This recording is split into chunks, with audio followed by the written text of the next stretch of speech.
Hello everyone, welcome to my YouTube channel Profoundly Physicist. I'm Shweta.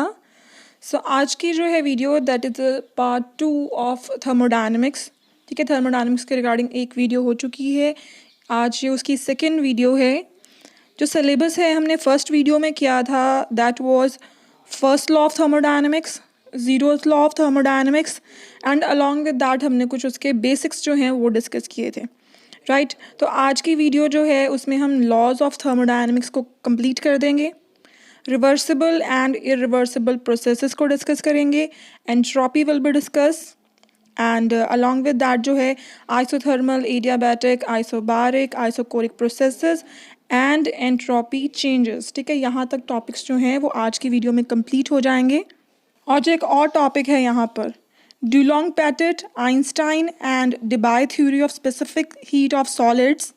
तो ये topic हमने discuss कर लिया था जब हमने सॉलिड स्टेट फिज़िक्स की थी. ठीक है, तो अगर आपने ये वीडियो देखनी है तो ये आपको मिल जाएगी playlist of solid state of physics में. अदरवाइज़ जो है मैं इस वीडियो का लिंक जो है वो डिस्क्रिप्शन में ऐड कर दूँगी, तो आप वहाँ से जो है वीडियो देख सकते हो दोबारा. So one more thing is master cadre का एग्ज़ाम आने वाला है. ठीक है, ईटीटी की डेट जो है वो अनाउंस हो चुकी है एंड मोस्ट प्रॉबेबली जो है मास्टर कैडर का पेपर दिसंबर में होगा. ठीक है, तो सिलेबस जो है थोड़ा सा रहता है अभी हमारा and actually I am also very much busy on my front. So what I have decided कि मैं जो है नेक्स्ट जितना भी सिलेबस रह गया उसको बुक में से ही आपको करवा दूंगी, बिकॉज थोड़ा टाइम सेविंग भी हो जाएगा एंड ज़्यादा टॉपिक कवर हो जाएंगे. ठीक है, तो इसमें मुझे आप लोगों को कोऑपरेशन चाहिए कि आप जो है ठीक है अच्छे से यहीं पे स्टडी करें, बुक में से आप पढ़ लें जिस तरीके से अभी मैं करवाने लगी हूँ. So our first topic is thermodynamical processes. Thermodynamical का मीन क्या है? Thermodynamical, dynamical means something is changing, change है यहाँ पर कोई. ठीक है, so if there is a change in the state of a thermal system तब हम बोलेंगे that thermodynamical process is taking place. हमें पता है थर्मोडायनेमिकल वेरिएबल्स कौन से होते हैं? Pressure, volume, temperature, heat and internal energy. ठीक है, तो अगर इनमें से किसी भी थर्मोडायनेमिकल वेरिएबल में चेंज है then we will say that thermodynamical process is taking place. अब इस चेंज के बेसिस पे on the basis of change in all these thermodynamical variables certain processes हैं. Let's discuss all those processes. So thermodynamical variables कौन से हैं? Pressure, volume, temperature, heat and internal energy. So first जो thermodynamical process है that is isothermal process. Isothermal process ऐसा process है जिसमें temperature जो है वो कांस्टेंट रहता है. ठीक है, थर्मल मीन्स हीट. ठीक है, थर्मल इज़ टेम्परेचर. तो इस तरीके से जो है हम कह सकते हैं आइसोथर्मल वो प्रोसेस है जिसमें टेम्परेचर कांस्टेंट होगा. आप इस तरीके से जो है इसको याद भी रख सकते हो.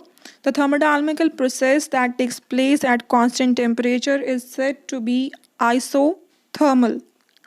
सो इन द प्रीवियस वीडियो मैंने आपको बताया था कि कैसे इंटरनल एनर्जी जो है kinetic energy and potential energy of constituent particles पर डिपेंड करती है.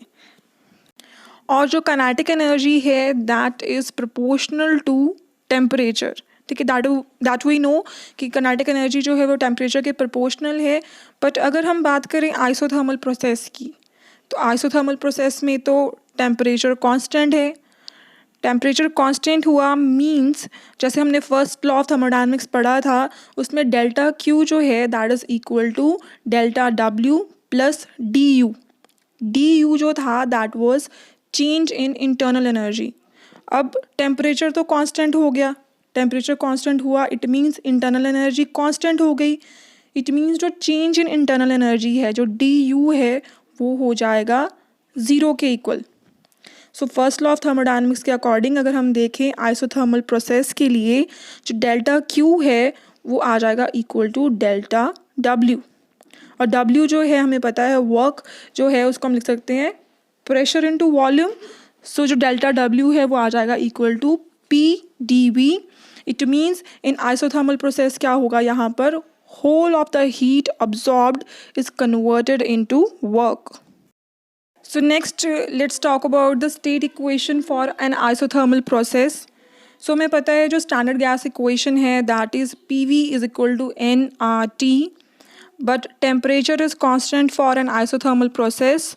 तो जो इक्वेशन हो जाएगी आइसोथर्मल प्रोसेस की that is PV is equal to constant. So next is expression for specific heat for an isothermal change.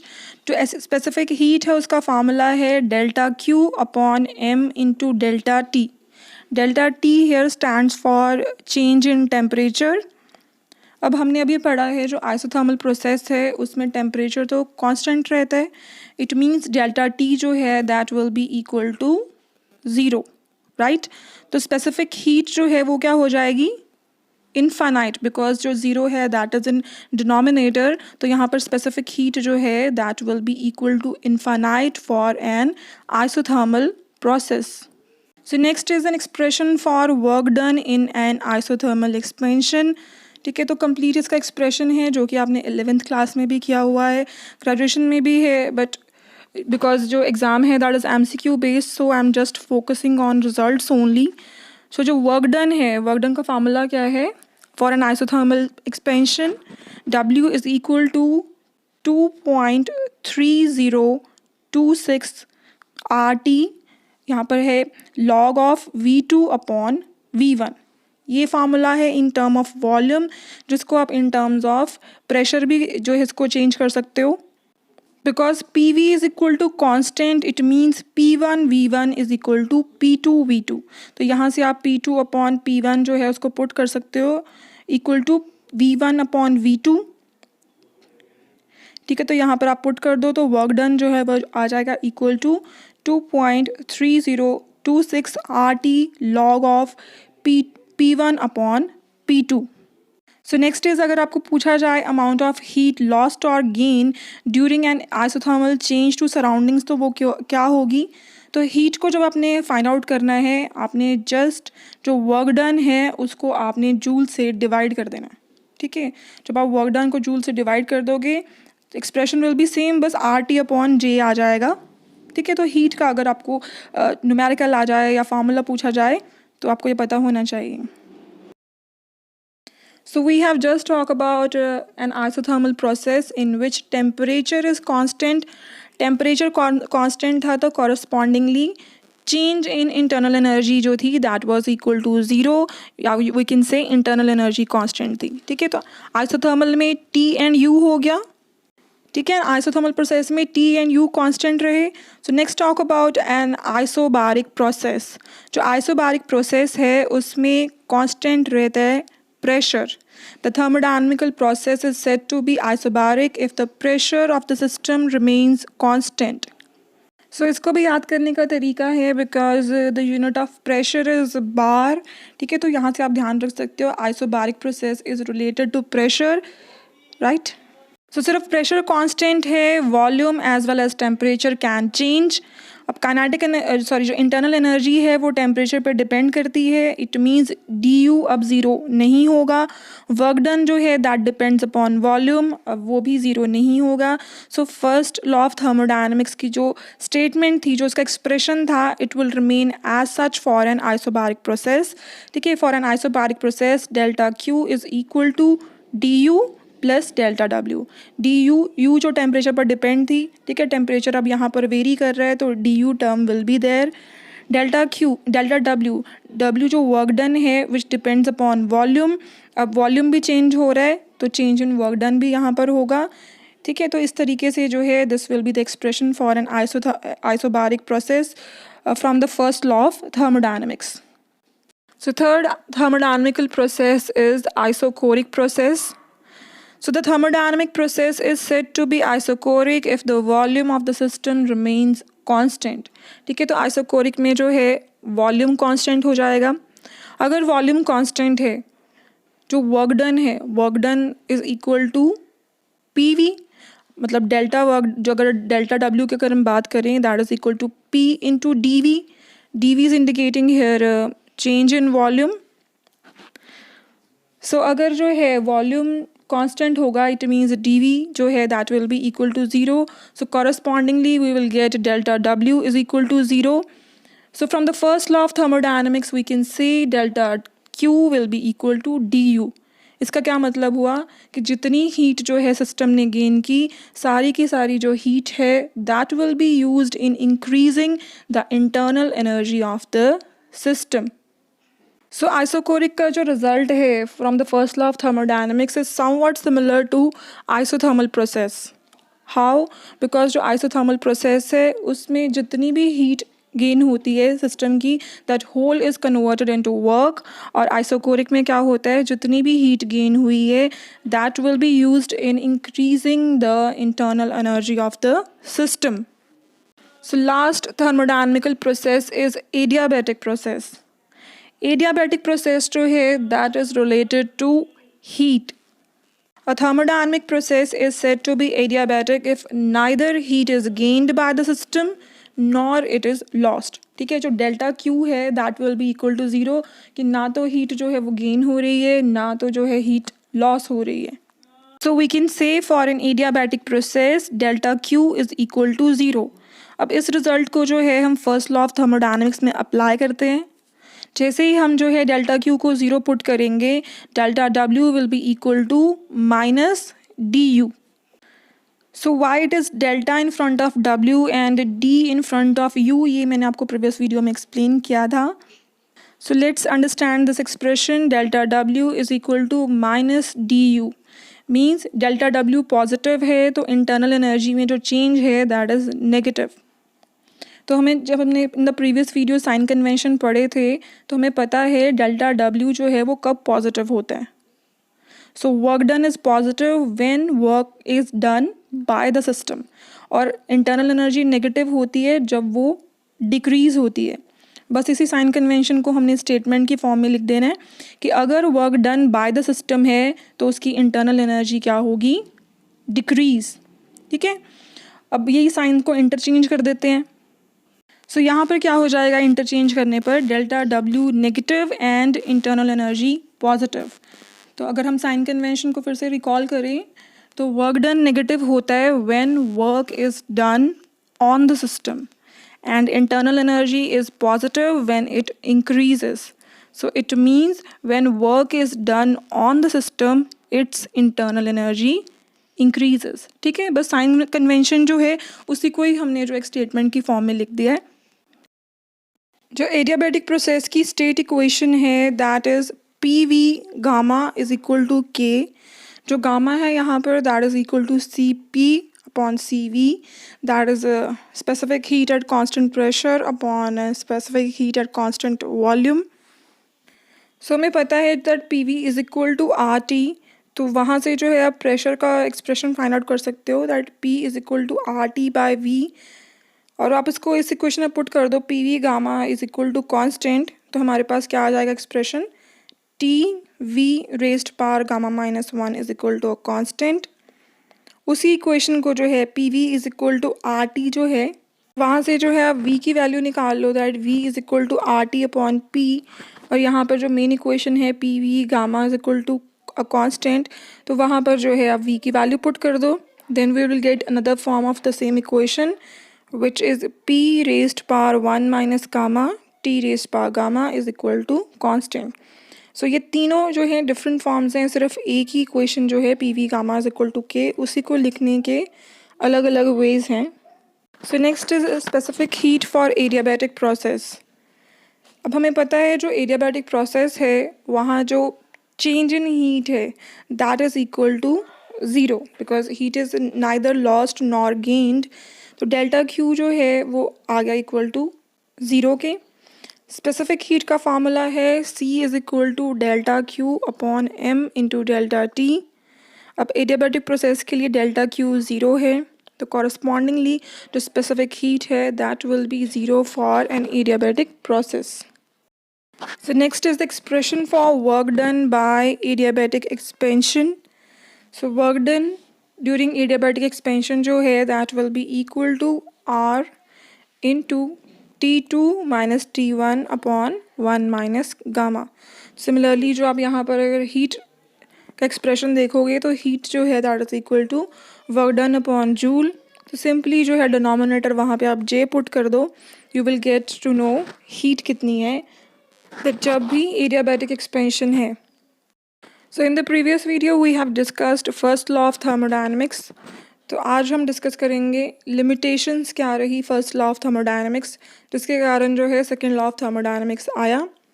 So first limitation देखो यहाँ पर क्या है, it fails to indicate the direction of flow of heat. ठीक है, तो first जो है लिमिटेशन, उसका मीनिंग क्या है कि जो फर्स्ट लॉ ऑफ थर्मोडायनेमिक्स है देखो, वो that is based on conservation of energy. It means जो भी थर्मोडायनेमिकल प्रोसेसेस हैं जिनमें एनर्जी कंजर्व रहेगी, फर्स्ट लॉ ऑफ थर्मोडायनेमिक्स के अकॉर्डिंग वो सारे के सारे फिनोमेना, सारे प्रोसेसेस अकर करेंगे, राइट। लेकिन जो है जैसे यहाँ पर एक हम दो बॉडीज़ ले लेते हैं, अगर हीट जो है that is flowing from a hot body to a cold body, हमें पता है, ठीक है। अगर टू बॉडीज़ हैं, दे आर डिफरेंट टेम्परेचर, जो बॉडी जिसका हायर टेम्परेचर है वहाँ से जो है हीट फ्लो करेगी toward the body which is at the lower temperature. लेकिन बट वी नो दैट जो हीट है that never flows from a cold body to a hot body. कभी भी जो हीट है वो जो बॉडी लोअर टेम्परेचर पे है वहाँ से जो बॉडी हायर टेम्परेचर है उसकी तरफ कभी भी नहीं फ्लो करती। लेकिन फर्स्ट लॉ ऑफ थर्मोडायनामिक्स इसको फॉरबिड भी नहीं करता, ठीक है। The reason behind, because first law कहता है कंजर्वेशन ऑफ एनर्जी है तो वो फिनोमेना आकर करेगा। तो उसके अकॉर्डिंग जो है फर्स्ट लॉ के according heat gained is equal to heat lost. So it means जो फर्स्ट लॉ ऑफ थर्मोडायनामिक्स है वहाँ पे हमें रीज़न नहीं मिलता that why heat never flows from cold body to hot body. जो नेक्स्ट कॉन्ट्राडिक्शन है that is also on the basis of conservation of energy. So जो नेक्स्ट है that says it is not able to explain why heat cannot be spontaneously converted into work. Because हम work को जो है heat में convert कर सकते हैं, जो हीट है वो स्पॉन्टेनियसली जो है वर्क में क्यों नहीं कन्वर्ट हो सकती। उसके बाद थर्ड है it fails to justify the impossibility of creating a perpetual machine of the second order. Perpetual machine for second order of the second order is the device that can undergo cyclic operation and is capable of absorbing heat from a reservoir and converting it completely into work। ठीक है, कोई वहाँ पर heat loss नहीं होना चाहिए, जितनी उसने जो रिजर्वायर से हीट अब्जॉर्ब करी है that should be completely converted into work. लेकिन ऐसा तो होता नहीं है, there is always some heat loss, तभी सिंक का नाम दिया गया है ना, सिंक में कुछ हीट लॉस हो जाती है। तो लेकिन जो फर्स्ट लॉ ऑफ थर्मोडायनामिक्स है वो इसको कॉन्ट्राडिक्ट नहीं करता कि ऐसा डिवाइस नहीं एग्जिस्ट कर सकता। फर्स्ट लॉ से जहाँ पे भी कंजर्वेशन ऑफ एनर्जी है दैट कैन एग्जिस्ट, लेकिन there are certain phenomena which cannot occur even though conservation of energy वहाँ हो रही है, ठीक है। तो इस तरीके से जो है then comes second law of thermodynamics. So next comes the second law of thermodynamics. तो जो फैक्ट्स जो हैं फर्स्ट लॉ नहीं एक्सप्लेन कर पाया, they are explained by second law of thermodynamics। second law of thermodynamics की जो है two statements हैं, first is given by Kelvin and second is given by Clausius। ये दोनों स्टेटमेंट्स जो हैं ये दोनों नेगेटिव स्टेटमेंट्स हैं। नेगेटिव मीन्स अगर आप देखोगे तो ये दोनों स्टेटमेंट्स में इम्पॉसिबल वर्ड आया हुआ है, ठीक है। तो ये नेगेटिव स्टेटमेंट्स हैं। सेकंड थिंग जो है ये दोनों स्टेटमेंट्स एक दूसरे के इक्विवेलेंट हैं।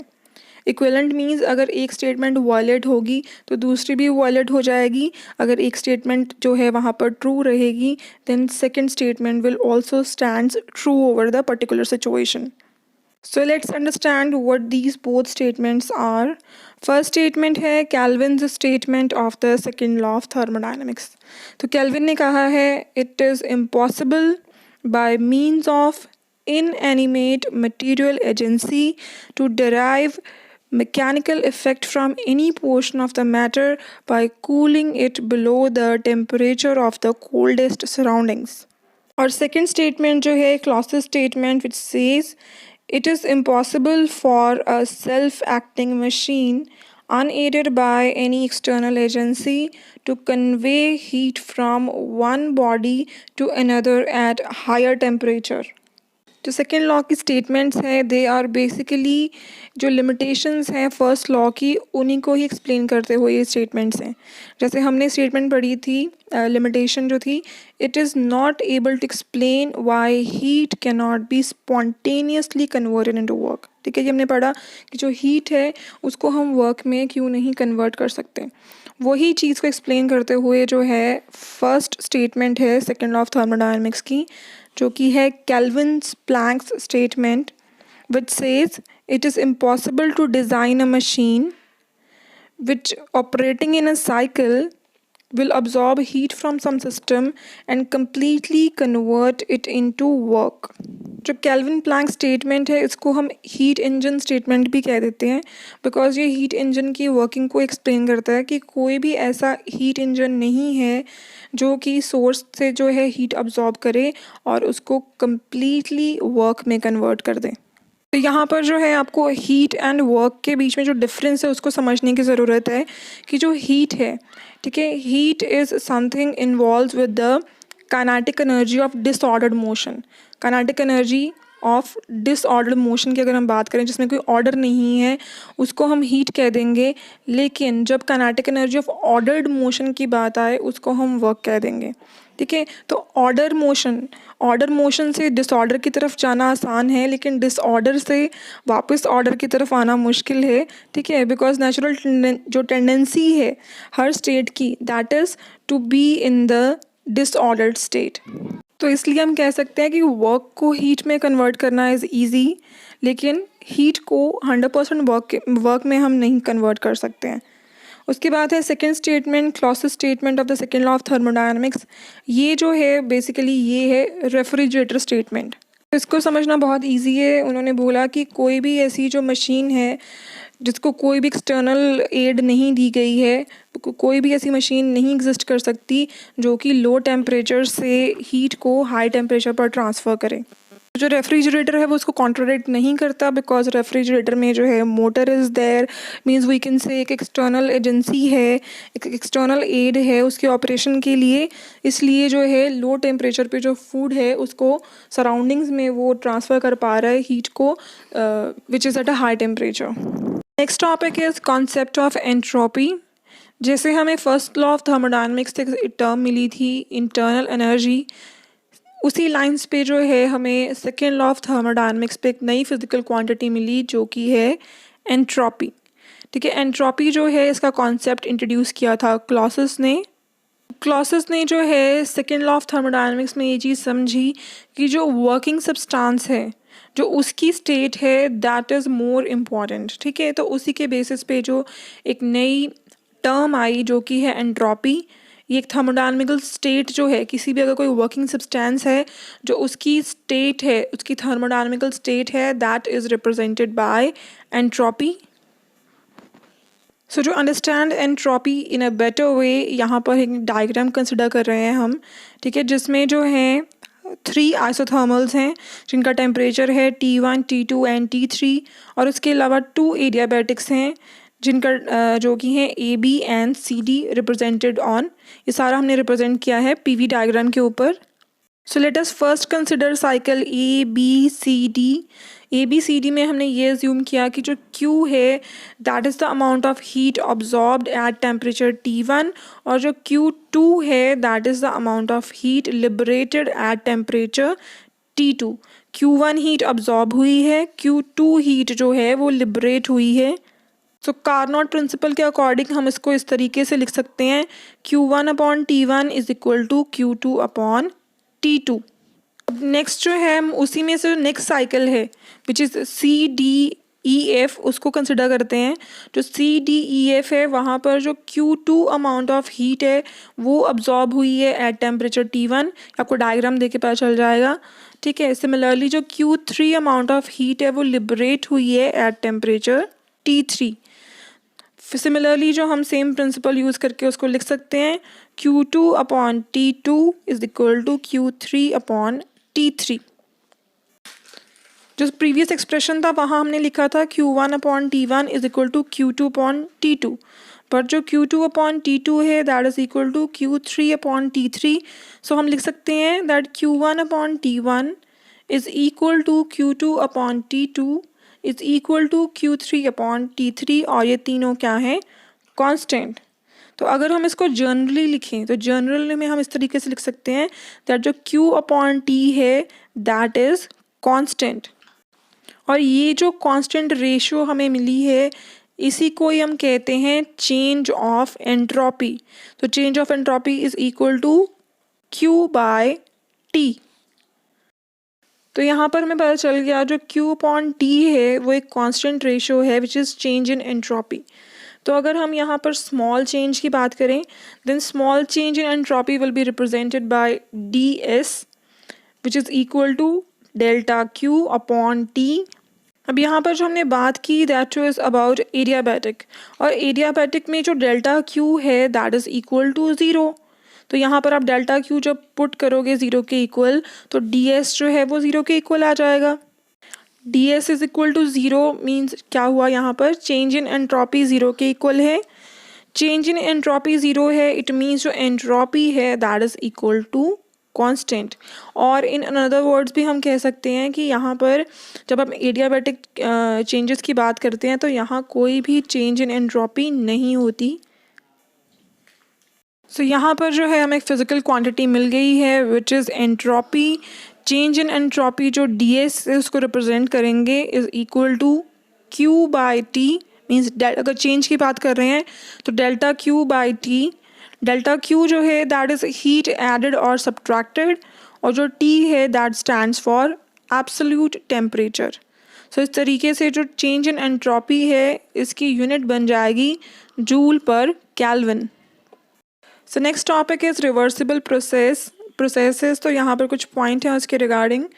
फर्स्ट है if it permits the return of the system to the initial state without producing any change in the system और सराउंडिंग्स। ठीक है, अगर तो है एक ऐसा प्रोसेस रहे जिसमें जो है सिस्टम वापस आ जाए अपनी इनिशियल स्टेट के ऊपर और जो कोई भी चेंज ना हो सिस्टम और सराउंडिंग्स में। सेकेंड है प्रोसेस मे और may not be cyclic. Third है system should remain in thermodynamical equilibrium with surroundings.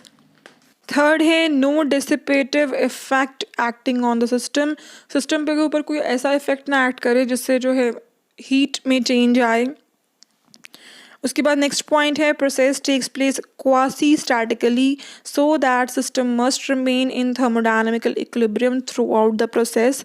It says कि जो प्रोसेस है वो इतना स्लोली आगे प्रोसीड करना चाहिए दैट वो हमेशा थर्मोडायनामिकल इक्विलिब्रियम सराउंडिंग्स के साथ बना रहे। बट अगर हम देखें इन रियलिटी कोई भी प्रोसेस इन सारी कंडीशंस को सेटिस्फाई नहीं कर पाता। इट मीन्स इन नेचर जो है कोई भी 100% रिवर्सिबल प्रोसेस नहीं होता। Next topic is irreversible processes. ठीक है, तो इरिवर्सिबल प्रोसेसेस कौन से होंगे? In which system is not in thermodynamical equilibrium with the surroundings. ठीक है, जब सिस्टम जो है सराउंडिंग्स के साथ थर्मोडायनामिकल इक्विलिब्रियम में नहीं होगा तब हम बोलेंगे कि ये एक इरिवर्सिबल प्रोसेस है। इन द प्रीवियस वीडियो मैंने आपको बताया था थर्मोडायनामिकल इक्विलिब्रियम क्या होता है और थर्मोडायनामिकल इक्विलिब्रियम के जो सब पार्ट्स हैं वो कौन से हैं। ठीक है, तो थर्मोडायनामिकल इक्विलिब्रियम बना होता है मैकेनिकल इक्विलिब्रियम, केमिकल इक्विलिब्रियम और थर्मल इक्विलिब्रियम से। तो अगर डिटेल में आपको स्टडी करना है फर्स्ट वीडियो ज़रूर देखिए थर्मोडायनामिक्स की। तो नॉट इन थर्मोडायनामिकल इक्विलिब्रियम का मतलब होगा इनमें से एक या एक से ज़्यादा जो हैं इक्विलिब्रियम मिसिंग होंगे उस प्रोसेस में। ठीक है, सो among mechanical, chemical and thermal equilibrium कोई जो है यहाँ पर इक्विलिब्रियम नहीं अटेन हो पा रहा होगा, दैट्स वाई जो है उस प्रोसेस को हम कहेंगे irreversible process. So next topic is change in the entropy of universe. तो चेंज इन एंट्रोपीज़ को हम कैसे रिप्रेजेंट करते हैं? Total change in the entropies of the system and its surroundings. ठीक है, तो सिस्टम में जितनी चेंज है एंट्रोपी की एंड सराउंडिंग में जितनी चेंज है उसका आप सम टोटल कर दो, then you will get to know about the change in the entropy of the universe. अब इस कॉन्सेप्ट को हम अप्लाई करेंगे to find out the change in the entropy during reversible as well as irreversible processes. So first topic है यहाँ पर reversible isothermal process. ठीक है, तो आइसोथर्मल प्रोसेस में जो है चेंज इन एंट्रोपी को हम कैसे फाइंड आउट करेंगे, इसके लिए जो है हम एक हीट इंजन जो है कार्नोट हीट इंजन उसको कंसिडर कर लेंगे। And during the isothermal expansion the working substance absorbs Q1 heat at temperature T1। ये हमें पता ही है, जब फर्स्ट रेट होती है जो आइसोथर्मल एक्सपेंशन है उसमें सब्सटेंस क्या करता है, हीट अब्जॉर्ब करता है टेम्परेचर T1। तो जो उसकी एंट्रोपी है हीट अब्जॉर्ब करने के बाद कैसे चेंज होगी, change in entropy is given by delta S line integration of delta Q upon T. Delta Q को हम यहाँ पर कैसे लिखेंगे, Q1, क्योंकि जो हीट अब्जॉर्ब है वो Q1 है और टेम्परेचर जो है यहाँ पर T1 है। अब बात करते हैं सराउंडिंग्स की। सराउंडिंग्स में यहाँ पर देखो क्या हुआ है, जो सोर्स है, सोर्स की जो हीट है Q1 वो लॉस हो गई है बिकॉज वर्किंग सब्सटेंस ने जो है Q1 हीट अब्जॉर्ब कर ली है। अब देखते हैं हम जो सोर्स है जिसको अनदर वर्ड्स में हम सराउंडिंग्स भी कह सकते हैं, तो उसकी एंट्रोपी कैसे चेंज हुई है। So delta S surroundings is equal to -Q1 by T1।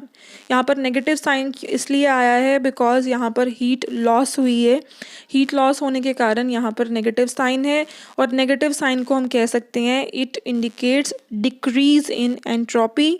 Next step जो है डेल्टा एस यूनिवर्स मीन्स जो यूनिवर्स के रिगार्डिंग जो इसकी हम बात कर रहे हैं चेंज इन एंट्रोपी, वो किसके इक्वल होती है, delta S system plus delta S surroundings. It means जो इक्वेशन 1 और 2 है दोनों को ऐड कर दो, तो यहाँ पर हमें क्या मिला, delta S is equal to 0। It means change in entropy during reversible isothermal expansion is 0। तो हमने देखा जो रिवर्सिबल एक प्रोसेस था आइसोथर्मल एक्सपेंशन का, उस केस में जो चेंज इन एंट्रोपी है वो हमें मिली 0 के इक्वल। उसके बाद नेक्स्ट प्रोसेस है reversible adiabatic process. Reversible adiabatic process का अगर हम देखें, वैसे हम पहले ही उसको प्रूव कर चुके हैं कि उस केस में एंट्रोपी जो होती है चेंज इन एंट्रोपी 0 के इक्वल होती है बिकॉज जो एस है delta S is equal to delta Q by T. Adiabatic में अब क्या है, डेल्टा क्यू 0 के इक्वल। अब यहाँ पर जो है हीट अब्जॉर्ब्ड कहते हैं, या ना तो हीट अब्जॉर्ब होती है ना तो हीट लॉस होती है because of the adiabatic process going on. तो इस तरीके से जो क्यू है in case of system and surroundings तब भी 0 हो गया। So total change in entropy जो है वो आ गई 0 के इक्वल। सो इट मीन्स अगर रिवर्सिबल एडियाबैटिक प्रोसेस है तो उस केस में भी हमें चेंज इन एंट्रोपी 0 मिल रही है। ठीक है, तो उसके बाद एक और प्रोसेस है रिवर्सिबल साइक्लिक प्रोसेस। सो साइक्लिक प्रोसेस जो है उस केस में भी हमें चेंज इन एंट्रोपी 0 के इक्वल ही मिलेगी। द रीज़न बिहाइंड इज़ क्योंकि जो एक साइक्लिक प्रोसेस होता है जैसे कि कार्नोट साइकिल है, कार्नोट साइकिल में हमें पता है 2 आइसोथर्मल एंड 2 एडियाबैटिक होते हैं। अब हमने जो है आइसोथर्मल एंड एडियाबैटिक दोनों के about change in entropy find out कर ली है। आइसोथर्मल के केस में भी चेंज इन एंट्रोपी 0 आई है, एडियाबैटिक के केस में भी चेंज इन एंट्रोपी 0 आई है। तो इट मीन्स अगर यहाँ पर 2 आइसोथर्मल एंड 2 एडियाबैटिक होंगे तब भी उनके अबाउट जो चेंज इन एंट्रोपी होगी वो क्या रहेगी, 0 के इक्वल। सो यहाँ पर जो है हम एक बात कंक्लूड कर सकते हैं that the entropy of the universe during a reversible process remains constant. समझ लग गई ना ये बात आपको। जैसे हमने जो है आइसोथर्मल एक्सपेंशन कंसिडर की रिवर्सिबल, फिर रिवर्सिबल हमने एडियाबैटिक प्रोसेस कंसिडर किया, फिर हमने रिवर्सिबल साइक्लिक प्रोसेस कंसिडर किया। हर एक केस में चेंज इन एंट्रोपी जो थी वो 0 के equal I. Change in entropy का मतलब, चेंज इन एंट्रोपी अगर 0 है इसका मतलब है जो एंट्रोपी है वो क्या होगी, कांस्टेंट। बिकॉज कोई कांस्टेंट टर्म ही है, अगर आप उसको डिफ्रेंशिएट करोगे तभी जो आंसर है वो 0 आएगा। ठीक है, तो यहाँ से जो है हमें ये रिज़ल्ट आपको ध्यान में रखना है कि जो एंट्रोपी है ड्यूरिंग रिवर्सिबल प्रोसेस वो कांस्टेंट रहती है। So now let's discuss case 2 जो कि है इरिवर्सिबल प्रोसेसेस का। ठीक है, अब हम चेक करते हैं चेंज ऑफ एंट्रोपी क्या होती है जब प्रोसेसेस इरिवर्सिबल है। रिवर्सिबल का तो मैं पता चल गया कि कांस्टेंट रहती है। ठीक है, चेंज इन एंट्रोपी 0 है, एंट्रोपी कांस्टेंट है। अब हम देखेंगे कि इरिवर्सिबल प्रोसेसेस में चेंज ऑफ एंट्रोपी क्या आएगी। सो फर्स्ट है यहाँ पर आइसोथर्मल चेंज। आइसोथर्मल चेंज के लिए so in this process work is converted into heat. ठीक है, वर्क हीट में कन्वर्ट हो रहा है। तो यहाँ पर जो है कोई भी हीट ना तो सिस्टम गेन कर रहा है ना लॉस हो रही है वहाँ से। तो डेल्टा एस सिस्टम जो कि होगा Q बाय टी वो ज़ीरो हो जाएगा, बिकॉज ना तो हीट गेन हो रही है ना हीट यहाँ पर लॉस हो रही है। उसके बाद बात आती है डेल्टा एस सराउंडिंग्स की। तो इट मीन्स जो टोटल वर्क डन है, total work done is used in increasing the internal energy of the system. यहाँ पर जो है टोटल एनर्जी जो है वो इंटरनल एनर्जी हो जाएगी, और टोटल जो वर्क डन है दैट इज़ जितनी हीट मीन्स गेन हुई है that will be equal to the work done. So यहाँ पर delta S surroundings will be equal to Q by T यहाँ पर आ गया। अब हमें पता है डेल्टा एस यूनिवर्स जो होता है that is equal to delta S system plus delta S surroundings. System के कॉरस्पॉन्डिंग 0 है, तो डेल्टा एस यहाँ पर आ गया Q बाय टी। तो Q बाय टी का मतलब यहाँ पर क्या है, पहले देखो सिस्टम के पास बिल्कुल भी जो है था ही नहीं। यहाँ पर जो एंट्रोपी चेंज इन एंट्रोपी वो 0 है, बट यूनिवर्स की जब हम बात करें तो Q बाय टी आ रहा है। तो इट मीन्स जो एंट्रोपी ऑफ यूनिवर्स है दैट हैज़ इंक्रीज्ड। ठीक है, तो एंट्रोपी ऑफ यूनिवर्स यहाँ पर इंक्रीज करेगी। सो next is regarding adiabatic change. तो आपको जो है मेनली रिजल्ट पर फोकस रखना है, because nobody gonna ask you कि आपको प्रूव करना है इस चीज़ को। ठीक है, तो इतना ज़्यादा देखने की ज़रूरत नहीं है, बस आपको ये चीज़ ध्यान में रखनी है कि एडियाबैटिक चेंज भी जब आप लोगे यहाँ पर, इन दैट केस जो सिस्टम है दैट विल हैव एंट्रोपी, लेकिन सराउंडिंग्स की एंट्रोपी 0 होगी। तो अल्टीमेटली वी विल कंक्लूड कि जो यूनिवर्स है उसकी एंट्रोपी इंक्रीज़ हो रही है। तो जिस तरीके से हमने देखा जो रिवर्सिबल प्रोसेसेस थे वहाँ पर चेंज इन एंट्रोपी जो थी दैट वाज इक्वल टू 0, लेकिन इरिवर्सिबल में आप देखोगे जो चेंज इन एंट्रोपी है that is increasing. Entropy is basically increasing over here. So जो नेक्स्ट टॉपिक है उसको हम नेम कर सकते हैं as second law in accordance with the law of increase of entropy. तो उसके लिए जो है हम 2 सिस्टम्स कंसिडर करेंगे, सिस्टम A एंड B। जो A सिस्टम होगा उसका टेम्परेचर हायर होगा then that of B system. अब नेक्स्ट स्टेप में हमने क्या करना है, we will put them in contact. Contact के बाद क्या होगा, हीट एनर्जी एक्सचेंज होनी शुरू हो जाएगी। तो सपोज़ हम ये कंसिडर करते हैं कि जो हीट है वो कोल्ड सिस्टम से हॉट सिस्टम की तरफ फ्लो कर रही है, और जो Q है वो है heat supplied by the cold system जो कि टेम्परेचर T1 पे है टू द हॉट सिस्टम जो कि है टेम्परेचर T2 पर। So change in entropy of the cold system B will be equal to minus Q by T1। अब यहाँ पर माइनस साइन क्यों आया, बिकॉज जो कोल्ड सिस्टम है उससे हीट जो है वो फ्लो कर रही है। ठीक है, उसकी डिक्रीज़ हो रहा है यहाँ पर।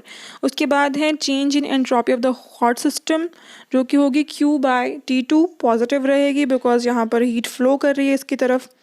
अब नेक्स्ट है net change in the entropy during the process. Net change क्या होता है हमने अभी पढ़ा। तो डेल्टा एस को हम क्या करेंगे, दोनों को एड अप कर देंगे। दोनों को एडअप करने के बाद देखो हमारे पास एक्सप्रेशन बन गया Q into T1 minus T2 upon T1 into T2। But हमें पता है जो T2 है वो तो हॉट सिस्टम का टेम्परेचर है। इट मीन्स T2 जो है that is greater than T1। तो कॉरस्पॉन्डिंगली यहाँ पर डेल्टा एस क्या हो गया, नेगेटिव, और डेल्टा एस नेगेटिव जो है वो पॉसिबल नहीं है। इट मीन्स ये दिस इज़ इम्पॉसिबल थिंग कि ऑन इट्स ओन जो है कोल्ड सिस्टम से कभी भी हॉट सिस्टम की तरफ हीट ट्रांसफ़र नहीं हो सकती। ठीक है, so this is not possible. No heat can flow from a cold body to a hot body unless हम कोई एक्सटर्नल एजेंसी उसको सप्लाई ना कर दें। सो इस तरीके से हम कह सकते हैं जो एंट्रोपी है that defines the second law of thermodynamics. Because जो हमने सेकेंड लॉ ऑफ थर्मोडायनामिक्स की स्टेटमेंट पढ़ी थी कि जो हीट जो है वो फ्लो नहीं कर सकती from a cold body towards a hot body unless until it is supplied by some external added agency, तो वो चीज़ जो है वो जो स्टेटमेंट है वो एंट्रोपी की हेल्प से प्रूफ हो गई है, ठीक है। बिकॉज एंट्रोपी अगर हम ऐसा कंसिडर कर भी लें कि जी कोल्ड सिस्टम से हॉट सिस्टम की तरफ हीट फ्लो हो रही है, बट हमें एंट्रोपी तब नेगेटिव मिल जाती है, जो कि पॉसिबल नहीं है, और जो बताती है दैट दिस इज़ इम्पॉसिबल कि हीट फ्लो नहीं कर सकती from cold to the hot body. तो next is third law of thermodynamics. ठीक है, थर्ड लॉ ऑफ थर्मोडायनेमिक्स जो है वो भी एंट्रोपी के रिगार्डिंग ही है, जहाँ हमने देखा जो रिवर्सिबल प्रोसेसेस हैं उनके लिए एंट्रोपी ज़ीरो है, इरिवर्सिबल के लिए एंट्रोपी इंक्रीज़ कर रही है। थर्ड लॉ ऑफ थर्मोडायनेमिक्स हमें ये बताता है कि जो एंट्रोपी है वो ज़ीरो केल्विन के ऊपर ज़ीरो है, ठीक है। So this is the statement of third law of thermodynamics. According to the third law of thermodynamics, the entropy of the system at 0 Kelvin is 0, ठीक है। So this is something said by third law. So यहाँ पर है कि अगर कोई isothermal process है जो कि 0 केल्विन पर अकर कर रहा है, ठीक है, तो उसकी चेंज इन एंट्रोपी जो है वो ज़ीरो होगी। इसको हम प्रूफ भी करेंगे अभी कि जो सिस्टम है, जो एंट्रोपी है, that will return to its final state, जो इनिशियल स्टेट पर थी वही फाइनल स्टेट पर होगी। तो यहाँ पर देखो क्या होगा कि अगर कोई सिस्टम है, अगर जो है आप उससे हीट निकाल लोगे थोड़ी सी, तो उसकी एंट्रोपी जो है वो डिक्रीज़ कर जाएगी। एंट्रोपी डिक्रीज़ करेगी, एंट्रोपी हमें पता है it is directly related to W, जो कि है थर्मोडायनामिकल प्रोबेबिलिटी, ठीक है। अगर एंट्रोपी डिक्रीज़ कर रही है इट मीन्स थर्मोडायनामिकल प्रोबेबिलिटी भी डिक्रीज़ कर रही है, और जो थर्मोडायनामिकल प्रोबेबिलिटी है उसकी लोएस्ट वैल्यू है 1। जब W1 रीच कर जाएगा इट मीन्स उसके बाद उसमें से कोई भी हीट आप जो है एक्सट्रैक्ट नहीं कर सकते, सिस्टम को उसके फर्दर आप कूल डाउन नहीं कर सकते, ठीक है। सो जो लोएस्ट पॉसिबल टेम्परेचर है वो होता है 0, और लोएस्ट थर्मोडायनामिकल प्रोबेबिलिटी जो है उसकी वैल्यू होती है 1। अब यहाँ पर हम एक्सप्रेशन यूज़ करते हैं which relates entropy to thermodynamical probability, which says S is equal to K into natural logarithm of W।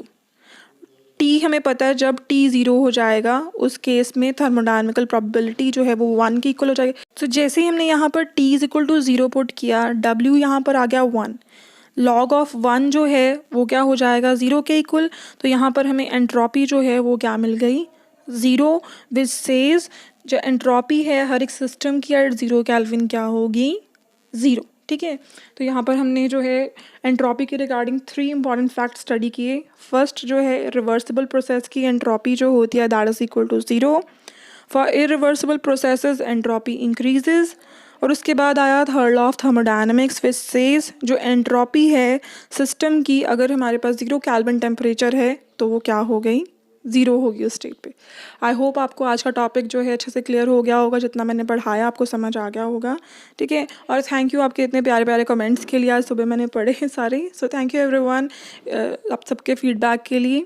And अगर आप जो है चैनल को फर्स्ट टाइम देख रहे हैं तो चैनल को आप ज़रूर सब्सक्राइब कर लीजिए, और आज की वीडियो को ज़रूर लाइक कीजिए अगर आपको अच्छी लगी, ठीक है। शेयर कीजिए अपने फ्रेंड्स के साथ। Thank you, bye bye.